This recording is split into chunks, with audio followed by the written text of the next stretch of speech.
সিরিয়ার যুদ্ধবিধ্বস্ত শহর আলেপ্পোর 7 বছরের শিশু বানা আল আবেদ, যে বয়সটা বাইরে ছুটে বেড়ানোর সময়, দুরন্তপনার সময়, সেই সময়টা তার কাছে কাটছে দুর্বিষহ যন্ত্রণায়। চোখের সামনে প্রতিনিয়ত দেখতে হচ্ছে ধ্বংসযজ্ঞ। যে বয়সে শিশুরা কাগজের উড়োজাহাজ বানিয়ে শূন্যে ছুঁড়ে মারে, সেখানে বানা সত্যিকারের বিমানের হামলার মুখে কুঁকড়ে থাকে। তবে এই যন্ত্রণা সে ঘরে বসে টুইটারের মাধ্যমে বিশ্ববাসীর সামনে তুলে ধরেছে। এতে তাকে সাহায্য করেছে তার মা। এর মধ্যে বানার ফলোয়ার 3,30,000।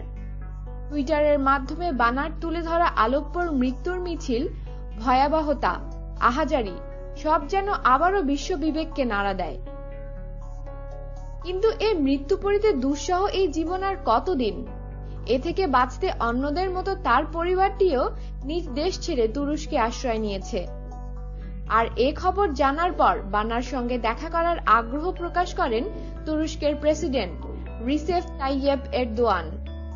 গতকাল প্রেসিডেন্ট ভবনে গেলে তিনি বানাকে জড়িয়ে ধরেন, এমনকি বানা ও তার ভাইকে কোলে তুলে নেন। এ সময় পাশে ছিলেন প্রেসিডেন্টের স্ত্রী এমিনি। বুধবার এএফপির খবরে এই তথ্য জানানো হয়। সেখান থেকে ফিরে বানা টুইটারে বার্তায় লিখে, মিস্টার এরদোয়ানের সঙ্গে দেখা করে খুব ভালো লেগেছে।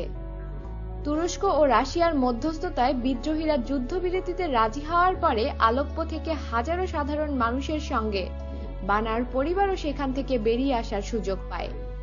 সোমবার বানা আলেপ্পো ছাড়ে। তখনই তুরস্কের কর্মকর্তারা আশ্বাস দেন যে বানা ও তার পরিবার চাইলে তুরস্কে আসতে পারে। তবে কবে তারা তুরস্কে গেছে তা জানা যায়নি। তুরস্কের প্রেসিডেন্ট কার্যালয় জানায়, বানা এরদোয়ানকে বলেছে, আলেপ্পোর যুদ্ধের হাত থেকে শিশুদের রক্ষা করার জন্য আপনাকে ধন্যবাদ। আমি আপনাকে অনেক ভালোবাসি। এ বিষয়ে এরদোয়ান নিজের টুইটারে লিখেছেন, আজ প্রেসিডেন্ট প্যালেসে বানা ও তার পরিবারকে আমন্ত্রণ জানাতে পেরে ভালো লাগছে। তুরস্ক সবসময়ই সিরিয়াবাসীর পাশে আছে। আমাদের সাথেই থাকুন আর অবশ্যই সাবস্ক্রাইব করুন।